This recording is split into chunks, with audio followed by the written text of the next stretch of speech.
Takže ahojte všichni, tady Niky. A dneska to bude taková menší informačka a nakonec vám ukážu teda novýho koníka, co jsem si koupila.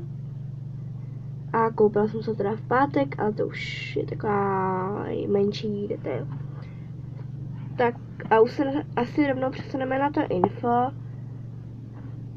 A to info je, že příští pátek, ne tady ten pátek, co teď bude, ale až ten příští, tak to už pojedeme na dovolenou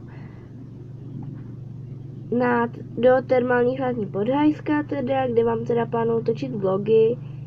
Jestli se naučím do té doby stříhat, tak budu sestříhaný, jestli ne, tak to bude bez střihu a budu tam na takový asi největší zážitky, nebo jak to tam vypadá, prostě vlogy. No a budu tam teda ještě točit BFF, tak a napojit strtek, říkám, že nevlastní ségra a pak tam ještě chci točit tak to nebo to. No a každopádně to všechno uvidíte a videa budu asi vycházet pravidelně, měla by tam být totiž Wi-Fi, no. Doufám, že teda bude. A teď vám už teda ukážu toho nového koníka. Ten koník teda vypadá takto.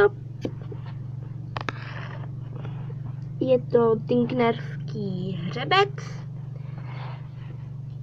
A je to rok 2007, takže takových starších koníků, ale mě to nevadí, mně se strašně líbí.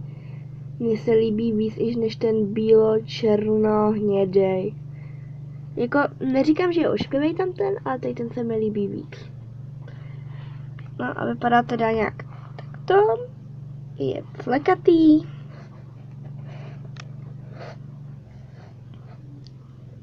Má roztomilý čumáček, protože tam je napůl růžová.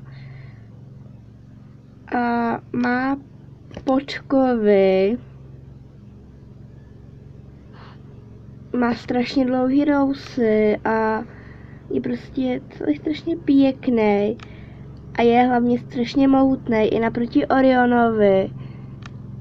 A prostě, protože to je tažný kůň, ale je strašně mohutný. A je strašně velký.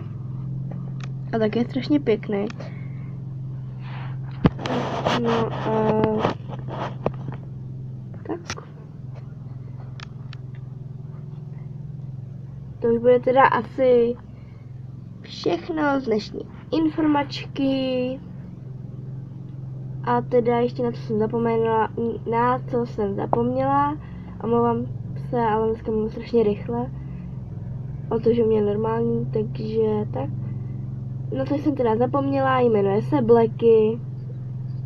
Jo, dobře, má tam i bílej, je černobílej.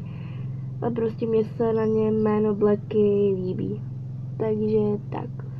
A to už bude teda doopravdy všechno a teda ahoj.